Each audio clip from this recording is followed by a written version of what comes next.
Hello. Hello. Sir, you can start the session. Okay. Uh, Good evening to all, and let me wish all of you a happy and prosperous 2025. It's my pleasure to share my knowledge with esteemed members. I would like to give thanks to WRC Chairman CMA Sri Goswami, Vice Chairman Sri Vyas, Secretary Sri Shah, Treasurer Sri Mohit, Chaitanya Mohit, and Gauri ma'am and all WRC staff for giving me this knowledge sharing opportunity. So uh, let's start today's topics. Everyone can see my PPT. Yes, sir. Yes. So today's topic is behavioral finance, a critical role in wealth management. I think before starting the subject, actually, I would like to discuss or ask some questions to you. What are the basics of the investments? What the investors is expect,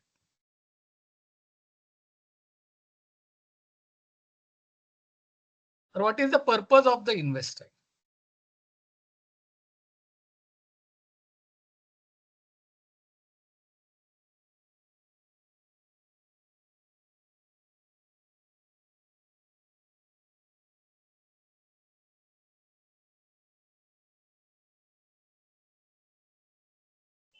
Hello,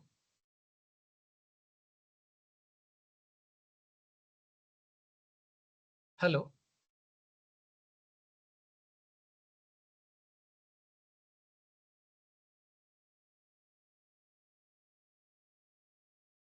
Sir, you are visible, but not your voice. hello, hello,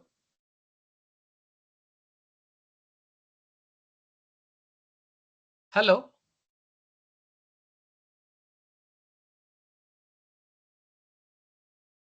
hello. Am I audible? Yes, sir. Yes, Yes, you are audible, sir. yes, yes. So the purpose of the any investments is there is some desire in our mind, and everyone expects some returns from the investments. Say in terms of percentage, say uh, is 10%, 12%, 20, 15%, 20%, like that. And the goal and the object is behind having some objects in the individual mind. Suppose some individuals would like to have a foreign vacations, or some individuals built a wealth for a long-term investment like a building house, bungalows, or a purchasing the esteemed cars for a status symbol in the society. So it is everyone is expected whatever the I'm investing, I should get the more and more uh, as compared to the traditional investment products like banking, bank FDs or the government bonds, like that. And the one, I would say the one thing is very important for the investors is nobody wants to lose the money, and nobody wants to bear the loss from the investment. Is the basic, the motto behind the investment to get something more or get the desirable return. But sometimes the investors take a decision, irrational decision, or we can say the hasty decisions to market changes. And these knee-jerk actions is introduce the behavioral finance role, the role of the behavioral finance. So today we have to see the some of the biases which impacting on the decision making for the investment, whether uh, whether our investment, we are going to invest in a right pocket, in a right manner, and obviously to get the desired returns from that particular investment. So let's see what is the behavioral finance. The behavioral finance is a discipline that focuses on the finding out the human psychology affects the decision making process of the investors and the financial market. The decision based on their emotions and personal experiences instead of the rational decision backed by the data and research. Here is the very key that even though the investor has meticulously analyzed the things, but somehow or other way, the uh, the physical effects or uh, the biases in the mind is impacted on the decision making. Means I would say there is a one part is the analytical part, and the second part is the emotional part. So while taking any investment decision, the emotional the part sometimes it supersedes over the analytical part, and that's why this behavioral finance study or behavioral finance role has came into the picture. And I would say this is very important from the perspective of the investment making. As a rational thing, while investing in shares or any other thing, we uh, uh, we normally check the payback period. What is the price to book ratio? What is the price to earning ratio? What is the compounded annual growth? What is the dividend yield? And all other parameters we meticulously analyze. But the emotional factors overruled that. And that's why this behavioral finance gaining the importance.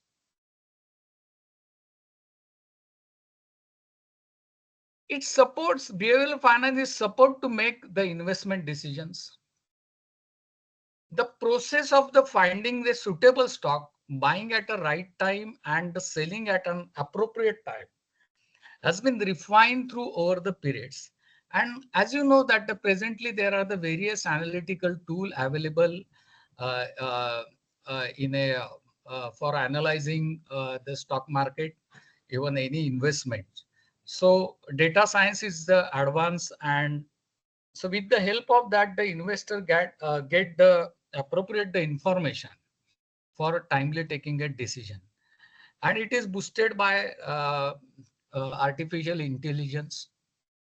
So nowadays, it is, I would say, as compared to the earlier, nowadays the analysis, I would say, is much more easy than the earlier. And obviously, it examines the psychological and sociological factors of the investor behaviors, and the cognitive and affective bias is on the decision making process is very important in behavioral finance. So I would share the one of the quote made by James Kane is a famous uh, asset manager in the USA. He said that I have learned there is a big difference between a long focus value investors and a good short seller. That difference is a psychological, and I think it falls in the realm of behavioral finance. Means he is exactly catch the importance or the role play of the behavioral finance, because the traditional or rational investors, he's a long term player, I would say the long term investors. He With the tune of the period, he is a the rationalization on the wealth accumulation. But some of the investors, they get the short term profit, and they they get from the markets immediately within a very short period, say 1 month, say 2 months, 3 months, like that.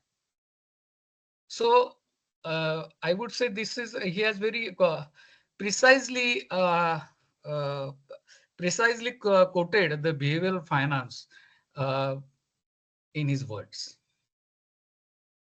So coming to the next this thing, uh, how traditional finance is very from the behavioral finance. So suppose that the assumptions and the investors in a case of the traditional finance is a rational always, means there are the data is available, there are the results and the past history of that this thing. They analyze this thing and various key parameters are analyzed.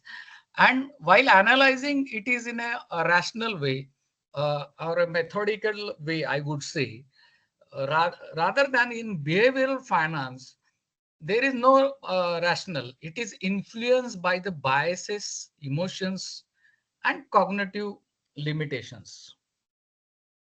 So, uh, so that is the main, I would say, the fundamental difference between the traditional finance and behavioral finance.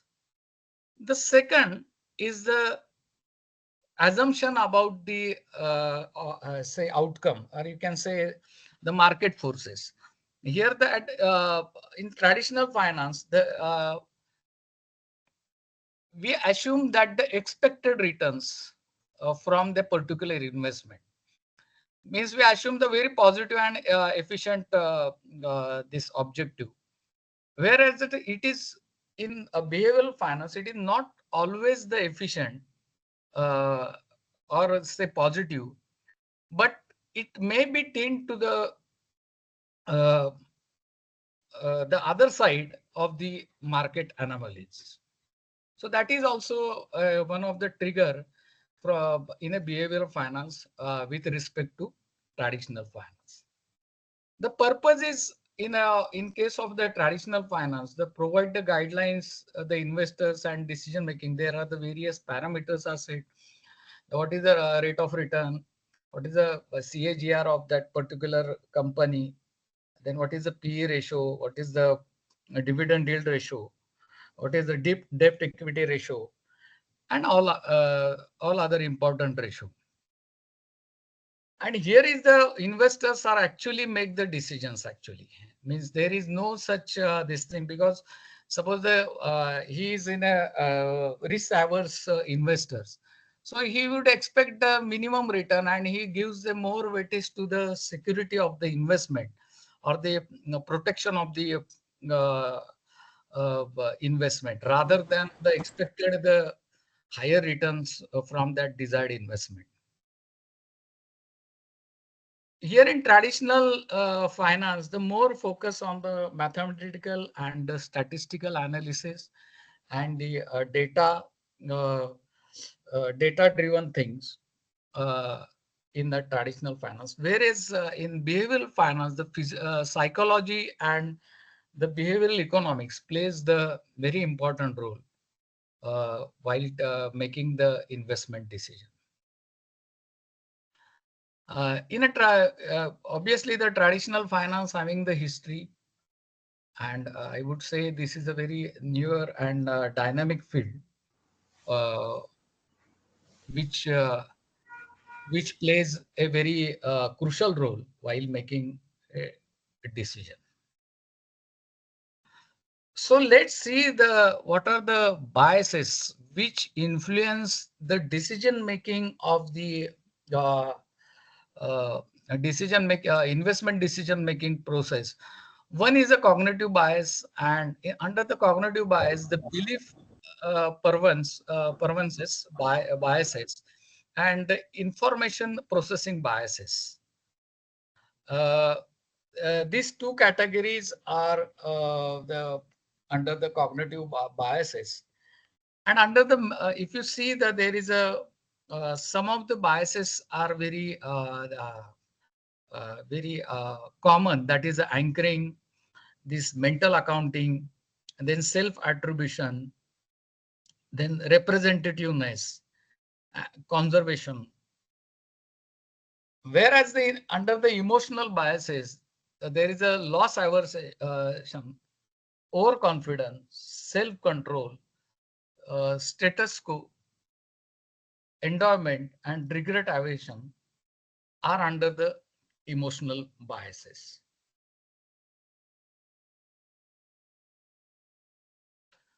So any questions, my dear members, please ask.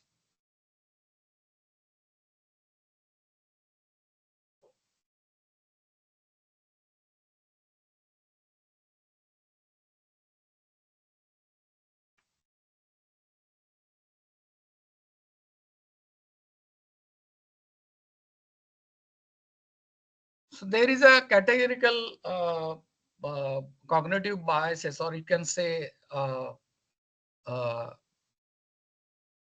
the usual biases are we have discussed, and in next slides we are go one by one the biases. First, I would like to have discuss with the emotional biases. That is a loss aversion, overconfidence, self-control, endowment effect, regret aversion. So first, we have to see, we are going to see the overconfidence bias. The overconfidence bias causes the investors to overestimate their knowledge, underestimate risks, and extragate their ability to control the events. And overconfidence bias stems partly from the illusion of knowledge. Means the investors here are very overconfident about the returns from that particular uh, the today's example, the green energy projects, then AI come this thing, artificial intelligence, uh, green energy project. The investors expected the high returns with the current environment, or the uh, so some of the companies may will have, means we definitely will give the more returns, but some means there are the volatility chances of the returns, but the investor is overconfident about the, he is very much sure about the current environment and the current pattern of uh, the current pattern of the projects of the various uh, respective the segments. So it will be so he's very much confident, and uh, definitely he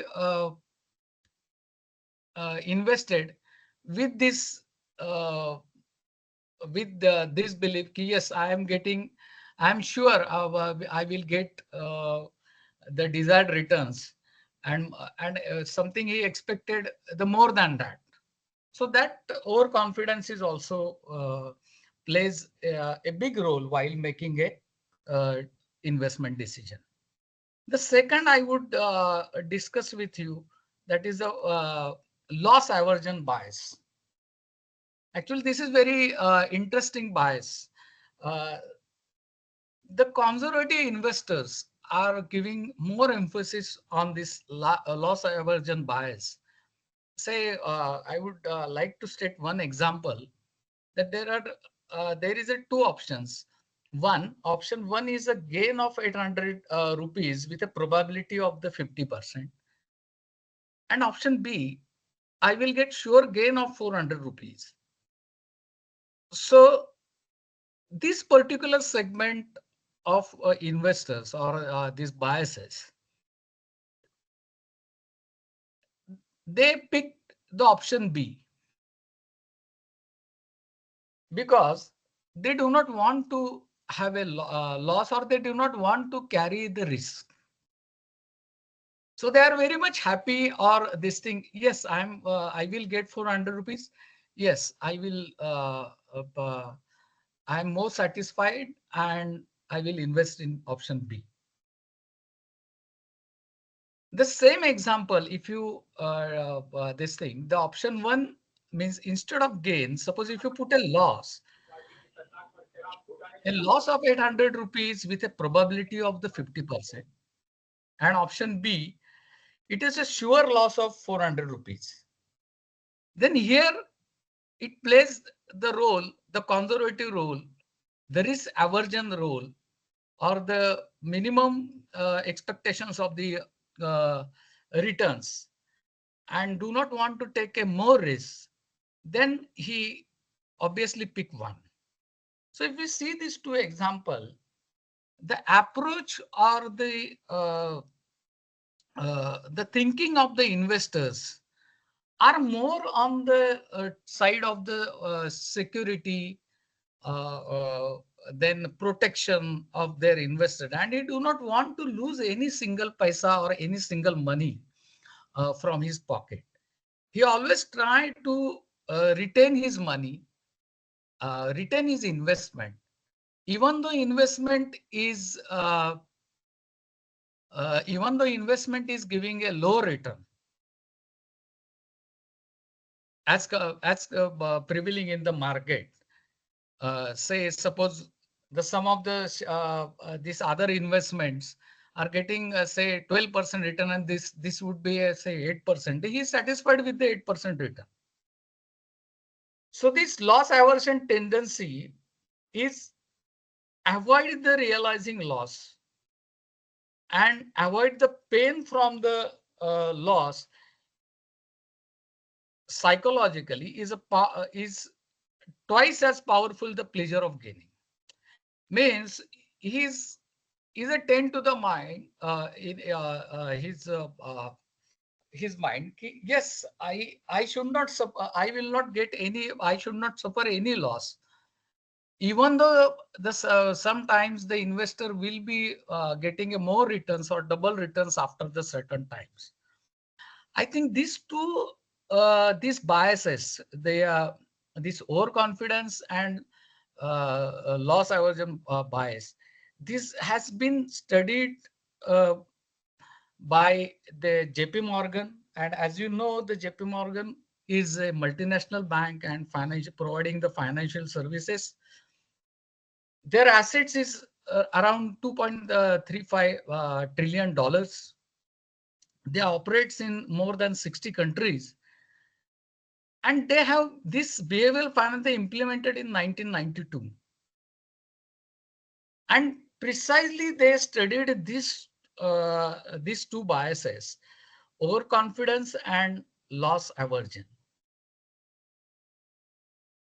And according to that, they built up their strategy for the investors to get their desired returns, because the investor action is sometimes the irrational, and they take a quick irrational decision, and they create I would say create the market anomalies with their irrational decisions. So these two biases they have studied, and they have make a strategy, and they introduce their new product to protect this type of the investors uh, from the uh, risk aversion and overconfidence bias. And they gain a lot because they introduce the product with the minimum risk and and the rational returns, I would say, not not getting the returns from as compared to the other investment. The returns are lower, but their investments that they have made is very safe.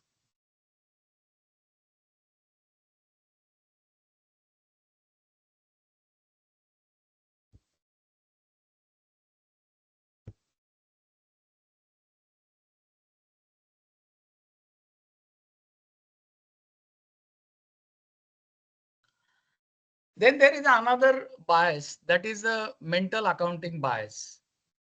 And that is also known as the two pocket theory. Means here the investor is more emphasis on the uh,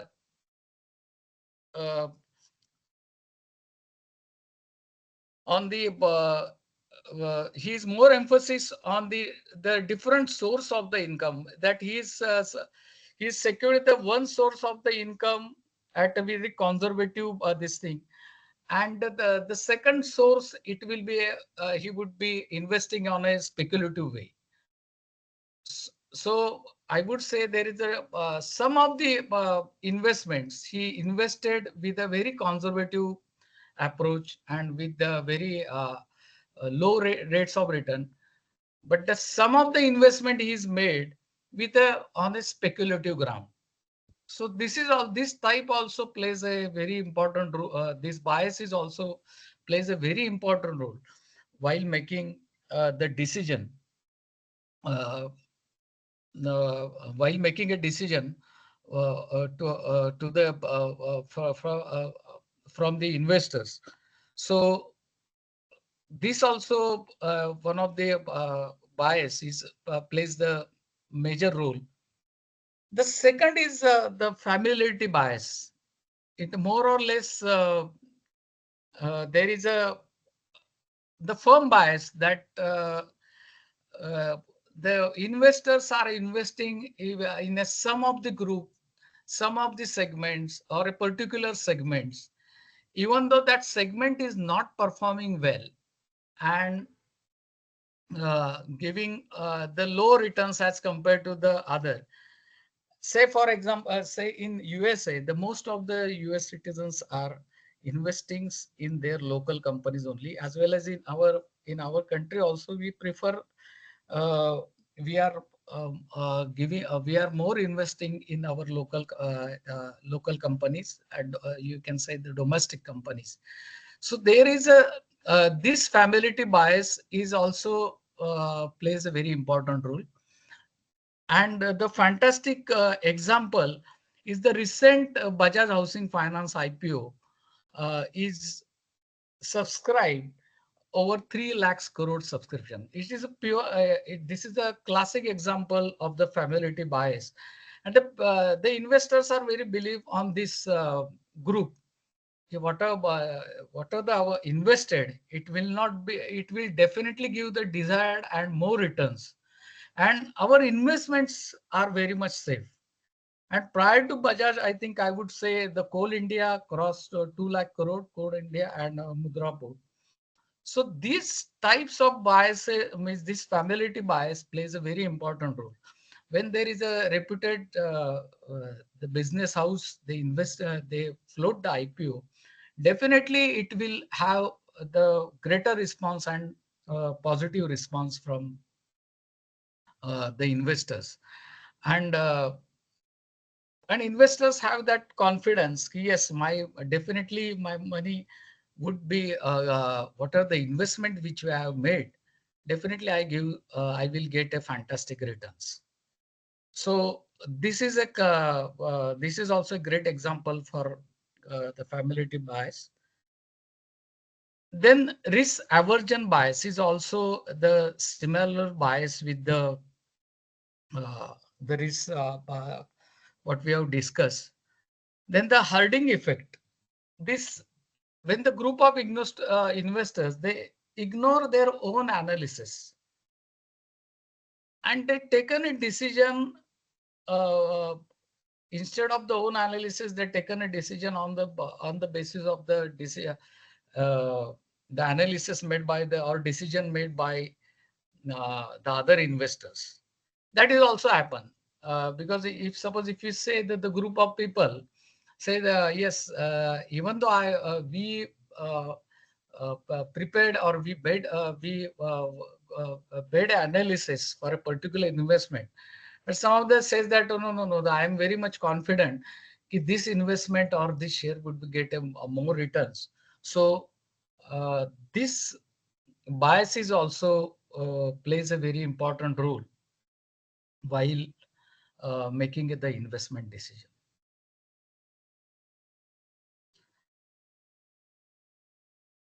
Then self-attribution bias. Actually, this is I would say the normal uh, tendency of the human being. Whatever I take a decision is very good. And these things, if suppose if I get a good returns and good profit. But suppose if I face some failure, or suppose if the investment is not fetching the good return, I mean, that is not my mistake. I mean, this is but natural and obvious this thing. But this also roles, if bias is also plays a very crucial role while making the uh, decision making of the investments. Then another bias is a representative bias. This representative bias is also this group of people or the the large at society. Uh, they have representatively take decision to invest in some of in a particular segment, even though they have not much go into the detail, but about their desired returns and all that, but they have the representative biases, and they basically given the emphasis on the past experience of the or past performance of that particular company or that particular segment, and on the basis of that they taken a decision to uh, invest in that particular company or invest in that particular shares. So they are not much more bothered about what are whether that company is will be will be give a desired returns, or whether or it doesn't mean that the past return will be continue for the future one due to the changes in business environment. They ignore these key factors, and they go with the past performance and the representative, means what are the group taken a decision, and on that basis they carry they invest in that particular investments, or you can say the shares. So this bias also the trigger the decision making. And uh, if you see so, some of the people, they are not investing in a particular segment of the businesses. So this is also plays a very vital role while making a decision making.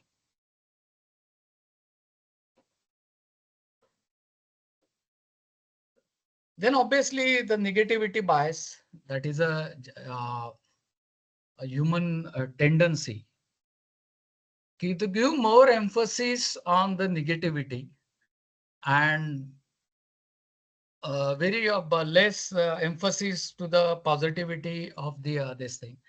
They always see the what are the threats, and what are the negative factors. They're thinking they give the more weightage to that factor rather than the positive or the optimal factors. Or I would say this also the investors in category of the irrational thinking, because they are due to, because they do not give the weightage to the rational thinking, even though made their analysis, but they said that no, this will not be, this investment will not be fetched the desired return, but definitely it will be a loss in near future, and I will not get I will there are the more chances to lose my money. So there is a classic example I would share with you. The recent in October, the October first week, the for consecutive 5 days, our stock market has collapsed, and investor lose around 16 lakh crore. And only on October 4th, uh, the the Sensex is down by almost 4,000 points, means 3,884 points. And basically, this negative bias is predominancy on this thing. mean, there are the various reasons. The reason is that the petrol prices, the chances of the petrol prices hike in the petrol prices. There is a weak in a currency. The third is a geopolitical issue. The third is a geopolitical issue that is predominantly factoring in on the market, and investors are thinking, no, it becomes a very worst and worse. So, in a stock market terminology, it called as a Black Friday. But due to this Black Friday behind that 100% negative bias of investors, and this negative bias is entirely predominantly on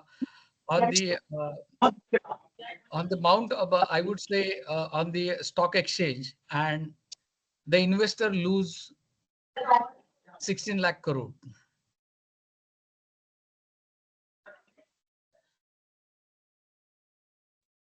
Means there are the factors, but this type of investors giving the more weightage to the factors, because every situation will not be a permanent.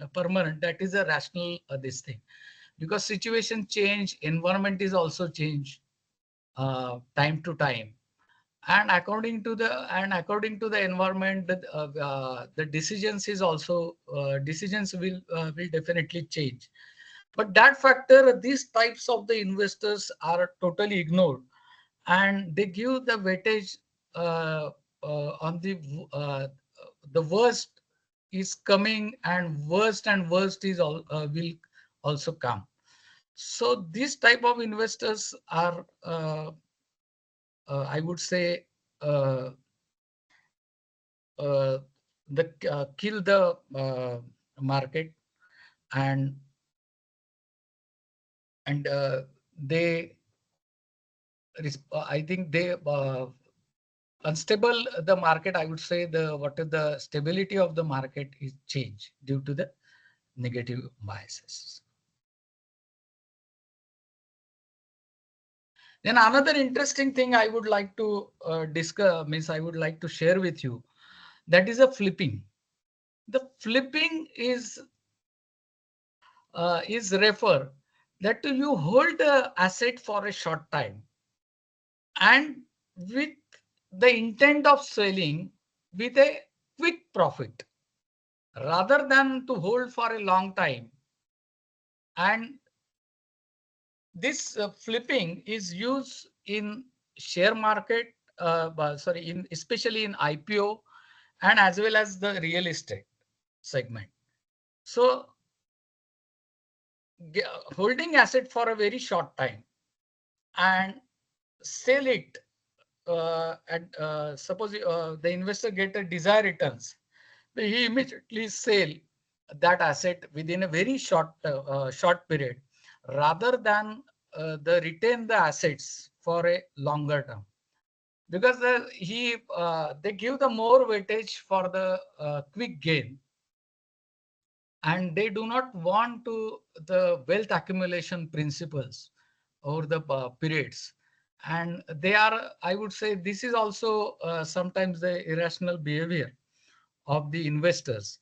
And the this type of investor, they invested in cryptocurrency. So suppose they invested in the real estates, or they invested in IPO and then sell out, so on. So what are the key takeaways of this thing? This is flipping is I would say, uh, is purchasing an asset for and holding for a short time, and sell it in the market.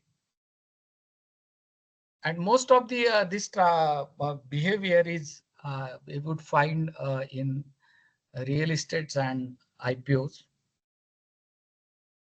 And they are taking the risk, because there is no guarantee whether my investment is gaining in a short term. So they may be, they are very confident. Yes, I will invest say particular sum, and after say the very short period, say 1 month, 2 month, 3 months, I will get the say desired returns more than that, more than that the normal returns which they getting. Say for example, say suppose we see that the today's FD rate is lying between the 7 to 8%, and suppose they're getting are the returns expected are the more than 15%, 20%. So these type of investors are this flipping behavior. The classic, I would say the another information share with you. This is the SEBI has analyzed this flipping behavior investors, uh, and uh, they find out that uh, within a week, the 50% of the individual investors, 80% of the bank, and 3% from the mutual funds, this thing from a segment, they sold their investment within a week. It means the higher listing gain and the faster cashing out. And in that particular investors, the 39% from Gujarat, 14% from Maharashtra, 11% from Rajasthan, and 6% around from the UP. So, so this behavior is very much uh, inclined to gain a short term. Suppose if I getting say 15-20% return, sell it off my shares, and I am very much satisfied with that this thing, and I will not wait for the longer period for the wealth acquisition, even though that company or that segment is booming and will be booming for coming 5 to 6 years, or from the perspective of the long-term investments also. And the SEBI has also studied that in the F&O state this segment, more than 90% are the loser and only 1% are the gainers. So this study is also highlighted by the SEBI, and this is, I would say, the very good analysis done by the SEBI. And while making an investment decision, suppose a long-term investors, he always prefer to have the long-term goal rather than short-term goal. But if you see nowadays, this type of flipping behavior is we can see most of the things in the while the allotment and IPO is listing on the BSE, we are observing that investors are satisfied with 15-20% gain, and they sell out immediately and get out from the market.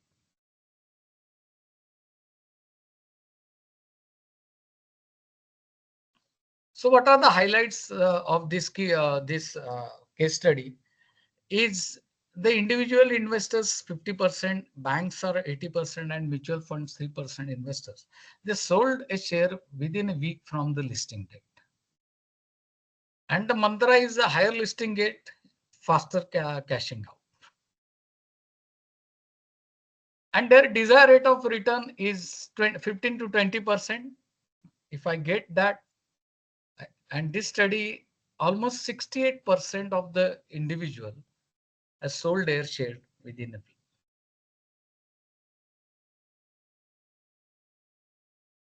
So till now, any questions, my dear members?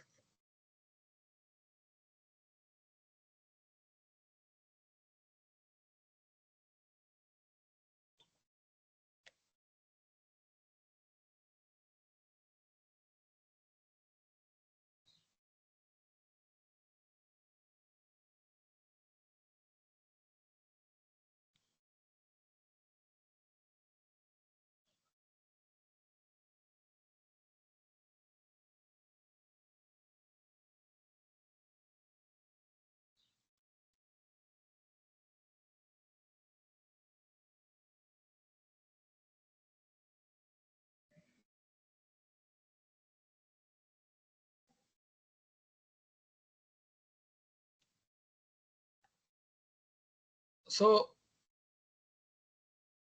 as I said, that the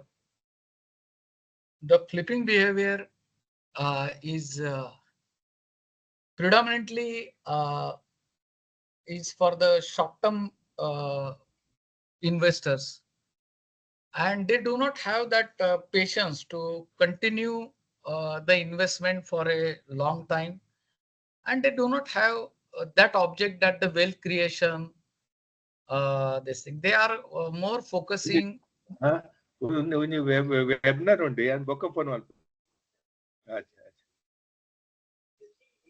So they are more emphasis on the short-term gain rather than the creating the wealth for a long time, and they do not have that much patience to uh, sustain for the longer period. And this the darker side of the this behavior. Some of the investors are borrow from the other sources, and they invested the money.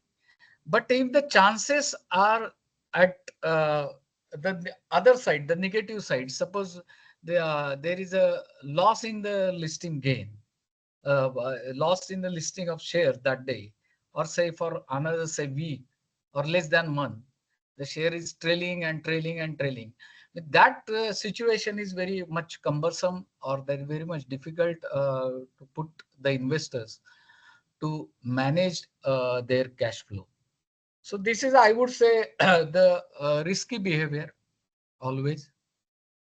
And the prudent investors, uh, uh, uh, I think, should not or will not opt this type of this thing. Obviously, suppose if there is a money, this thing, there is some need, there is another different question. But in a rational way, or in uh, the rational way of the investing, this behavior, I think, is a detrimental to the object of the wealth accumulation. I would like to share with you, there are the two famous theories in the behavioral finance. One is a expected utility theory. Actually, this is a classical model that assumes the people are rational. Means is this theory is more tended to, or you can say inclined to the traditional finance, because the investors are rational and consistent in their preferences. So according to this theory, the decision is determined by the multiplying the probability of each outcome and by its utility, which is a measure how much satisfaction or happiness it provides. Say the one example we can take. There are the 50% chances of winning, say $100, and or a 50% chances of losing. So this theory gives a different answer. Say one means anyone can say there are the 50% chances in winning and there are the 50% chances of losing. So why there should not be uh, any gain or this thing? It will be a zero. That is a common this answer. It's immediately in our mind. But this theory is predominantly on the basis of the rationalization and the optimization. The investor thinks, yes, I will get a 50% from 100 rupees. Vis-a-vis, I will lose a 50% from only 50 rupees. So I will get a net gain is a 25 rupees. So that thinking or that perspective is very much changed for making the investment decision. And with this, he is taking also the risks also with, but the risk is with the optimization.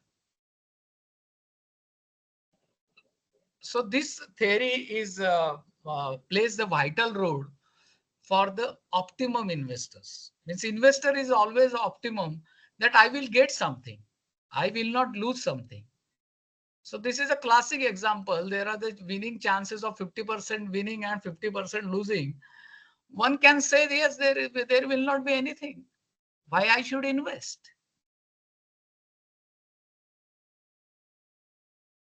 So this theory is based on the rationalism, and most of the analytical most of the analytics with respect to the investments are on the basis of this theory. The another theory is a prospect theory. Actually, this theory is a famous. This is also the famous theory, and the, they have the assumptions that the psychological factors are affecting on the decision making. Means value of the decision is not based from the outcome, whether it is a gain or loss. But the same example we can see, there is a 50% chance of winning and 50% chance of losing. So this answer is 0.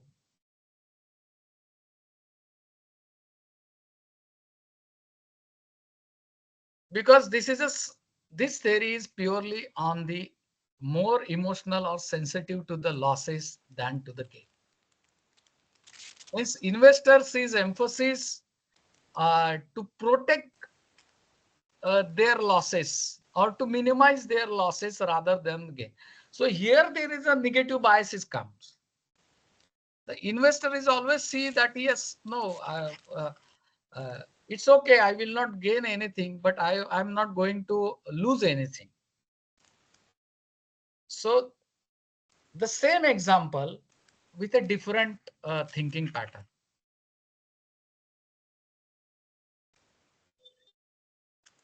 So this also plays the very crucial role while making a decision for the making an investment decision.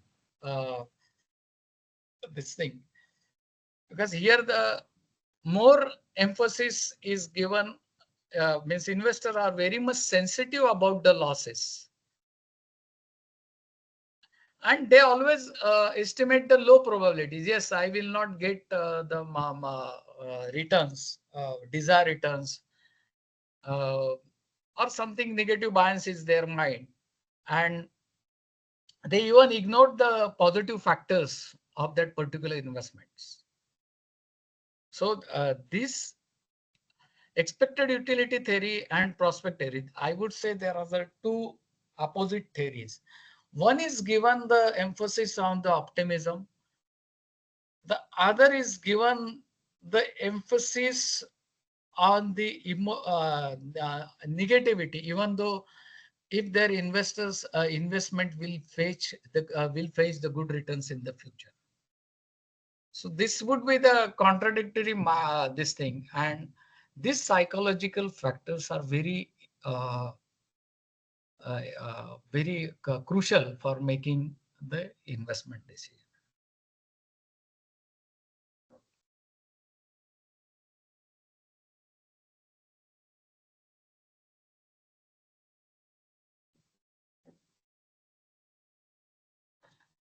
So why this behavioral finance is having the gaining the importance, and the actually good wealth management manager or the wealth management this company, they give the weightage to this behavioral finance, and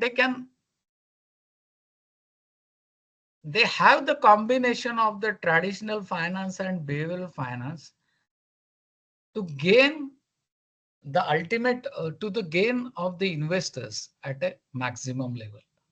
So the first and foremost thing is a building trust and establish the long-term relationship, because this is very essential for the client biases, because there are the up and downs in the markets. And due to some rumors and this thing, the investors takes the hasty decisions, irrational decisions. So in that time, this effective communication with the client or the effective communication with the investors is very crucial. And this is, I would say, is a crucial factor or a critical factor for the wealth management.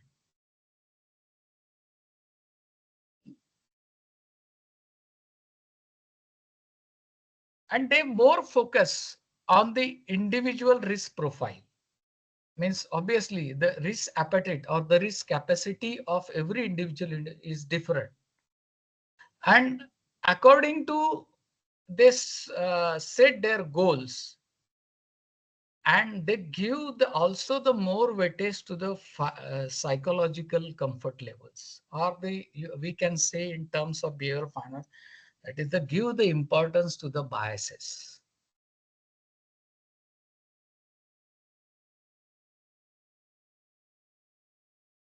So this is also a very good, I would say, this is also the very good combination of the what are the investment plans, what is the financial goals, and with your psychological biases or the emotions, give the weightage according to your goals and this thing. So that the fear or there's some misconceptions about the investments will be ruled out. And the one key thing for the wealth management is rebalancing your portfolio, and the same time the mitigate the emotional decision making. Means, suppose say for this example, in first week of October, the market is collapsed for consecutive fifth day. So does it mean that the market will be collapsed forever? No. Or does it mean that the particular segment will be having will be give a negative return forever? No. So that type of confidence, actually, this very much important to the investors for the wealth management. And here there are the various analyses are available, and we discuss the JP Morgan case also. So they introduce the product with a very lesser risk and optimum this thing. That is the products like the liquid funds or the debt equity products. The particular investors or particular class of the investors, they won't take much more risk. They give the prefer to the they prefer their investment should be in a safe place, even though I am getting a less return. So this class of investors are more, rather, because the risk appetite, the appetite of the every investors is different. And if you see there are the changes in the market, volatility in the market, and maybe sometimes that volatility hit the investments largely. So some of the products, if you see in investment baskets, are structured in this way. Very less investors, they are taking a blind risk or the high taker risk. But if you see in a general the in a general investor atmosphere, or you can say sale, the investors prefer to have my investment should be safe. I should get the minimum optimum return, but I will not take the much more risk for a higher returns.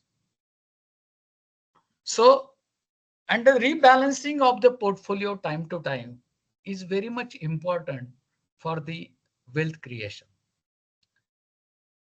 And we have to look constantly on our investment baskets.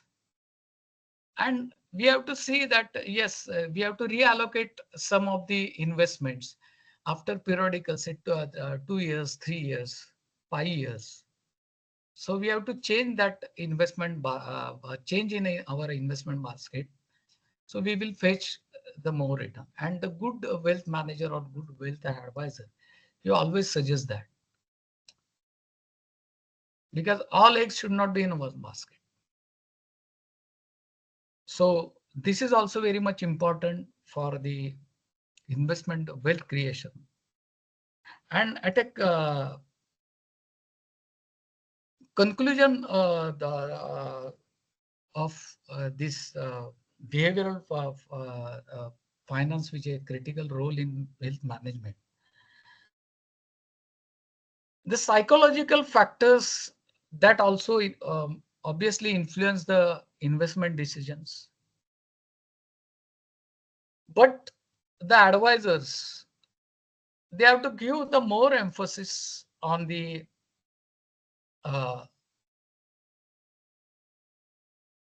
on the rational thinking, and they have to get the more focus on the individual goals rather or individual plans rather than for the quick returns or the higher unexorbitant returns, or say over optimistic returns, so that their investment should be means the investors investment should be protected, and definitely it create the wealth for the long term, and it sustains, and it would help for the individual goals which are set in their life. And always focus on the long-term investment rather than the short-term investment, because the long-term investments will give the good returns. And if you see the over the period of say 10 years, 5 years, they absorb the various changes, this environmentally, business environment, even the geopolitical issues, and this thing. If you investors put the panicky button, then I would say this is very much lost to the investors. And say, for example, the war crisis in the last month, the investor put a panicky button, and the day even in a one day there is a loss of say 3,400 points. So if you see the almost 10 to 15% the loss of the investments. So in such events, the investor should not be this put panicky button. They have to wait and watch for the long-term perspective. Means this is, I would say, the good outcome from the behavioral finance study, because there are the pluses and there are the minuses also, and the various bias how the predominantly making the affecting the decision making. But uh, uh, we can mitigate that our emotional thinking, or I would say the emotional the biases which tend to the negativity while making the investments or put the panicky button. So with this uh, I'm going to conclude this today's session. If any questions, I would like to, if any questions you have, I would happy to answer your questions. And uh, uh, I think this is a very uh, interesting subject, and it's very, I would say it is a dynamic, and no fixed rule is there in the behavioral finance, because after all, it is a human behavior thinking, and and its thinking is different to different individuals, uh, and most of the most of the researchers, they find these common biases, that is the representative biases, risk averse biases, then the flipping behavior, then the conservative approach. So all these things are all these biases they have studied, and there is a proper analysis of these behaviors. So any questions if you have,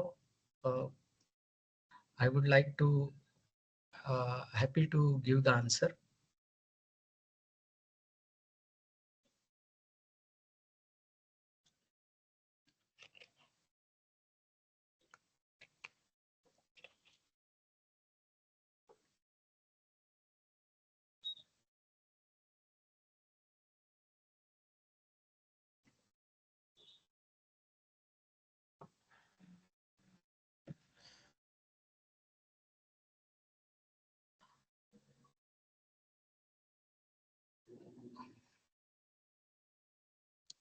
Oh, you referred some. Yes, sir. You referred some geopolitical factors affect. Yes, sir. Now, in 2025, Yes. what will be those factors? Because like Russia-Ukraine war or Taiwan. Correct. Sir, definitely while triggering the movement from these two countries, definitely there is a pressure on the market, and definitely market will fall down. But I would say that is for a very temporary phase or very short term phase. Yes, and definitely it will impact on the market, sir. But end of war of Ukraine and Russia, that is what looks likely. So it will help market to go up possibly. No, yes, sir. There are the two. Yes, what you say is correct. When the war is stopped and everything is going to normalize, then definitely market will be the boost. But suppose there is some hitches and this thing, some they again start or something like that. So definitely it will be impact on the markets. So how to anticipate them? That's the issue, no? No, sir. Because yes, and I would say this is a very crucial factor, sir. Geopolitical issue. Just we can think on this thing, or we can, but we cannot predict what it will be happen, at what time, and where it will be happen.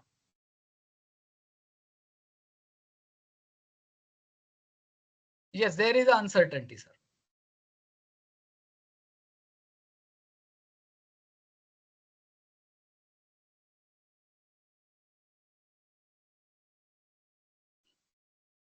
The one question from regarding from Mr. Dhanma, getting more probability of IPO allotment. I think there is a one individual can apply for a say minimum lot, or he can make the lot size increase. Suppose there is a lot size of 70 shares, he can apply for it to 110 shares. So at least he can get the minimum 70 shares. Normally the investors applies that. They apply for more and they apply at a higher bracket. Say range is say suppose say a particular say for example 100 to 120. So he quoted 120 for 300 say 210 shares.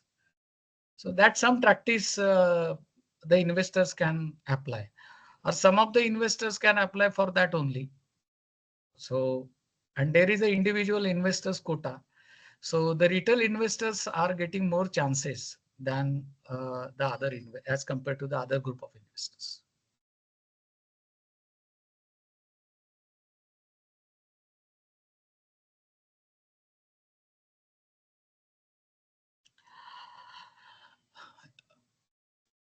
Actually, intraday, there is another good questions from Mr. Iyer, that intraday trading and short selling Yes, it is under that case only, because you do not that particular type of investors, they do not hold the investment for the long time, and they more emphasis on the cashing out the gain, and as soon as there is a gain, they immediately out from the market, and even though they will not wait for the long term wealth creation.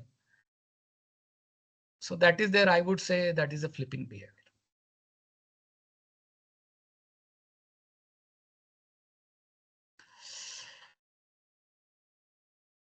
Pre-IPO, there are the very, actually this is pre-IPO getting the shares is for the individuals, I think is very difficult. But the anchor investors can have that this thing. They can get, but it requires the larger investments. But there is a very less property, sorry, there is a less possibility for the retail investors to get the pre-IPO shares.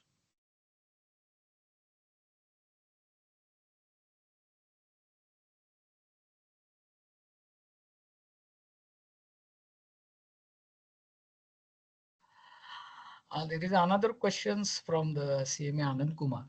What is the stop loss, and is there any specific strategy to fix the stop loss? Yes, it's very good questions, because every individual investment appetite is very different. And he can, I mean, suppose the investors can bear the 10% loss, 15% loss, 20% loss. So, but we have to set that loss. That is sure. But we will not see that the share is telling like anything, and we are only the watching, and our day by day our investments are draining.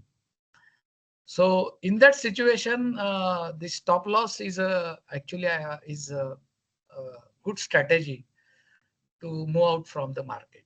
Very good questions.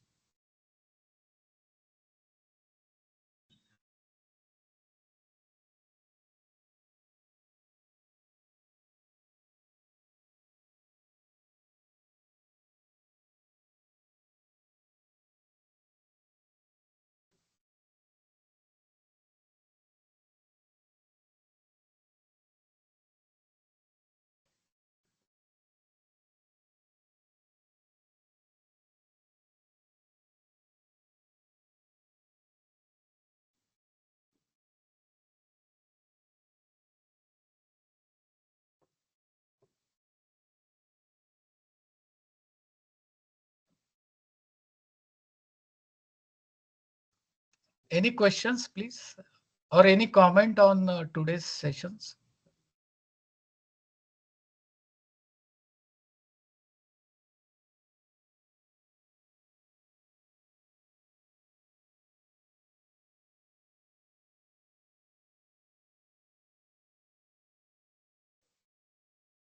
Hello, sir. Hi, ma'am. Sir, I think no questions. There are no more questions. So can we conclude? Yes, only I would say to all our esteemed members that this is very interesting subject, and I would say that the uh, members should take the advantage, or having uh,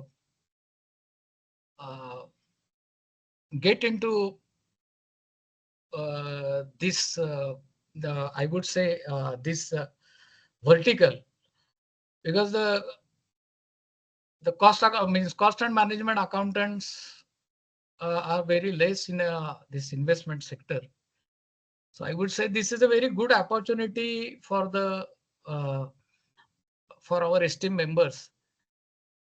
And my latest study says that very less, very I would say very niche people are very less. The people who are in this segment are very less as compared to the other masses. The chances of the very good experience, or the the professional development is very high, and means I request again to the members can think of this segment. So thank you very much for giving me this knowledge sharing opportunity, and you patiently hearing almost 1.5 hours. And any suggestions for the improvement, welcome.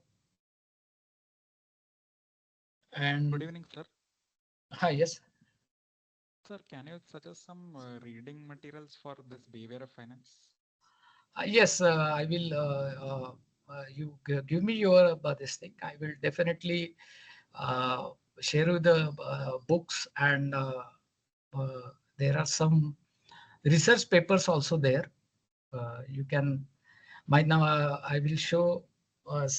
Just a minute. I will share my details of mail ID, and can you see that? Hello. Yes, sir. Yes, sir. Ah, Yeah, Yes, sir. yes, sir. We So can this see is that. my mail ID and mobile number also. You can ping me also, or you can drop me a message. I will definitely share the material.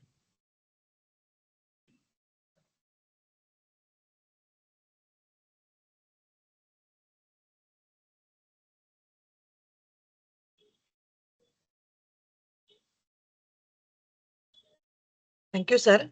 And on behalf of Western India Regional Council, I thank you very much for sparing your valuable time, sir. And it's a very knowledgeable session. We hope to see you again for this wonderful Yes. session series, something like that. We Yes. can definitely think on that, sir. Thank Yes. you very much. My pleasure.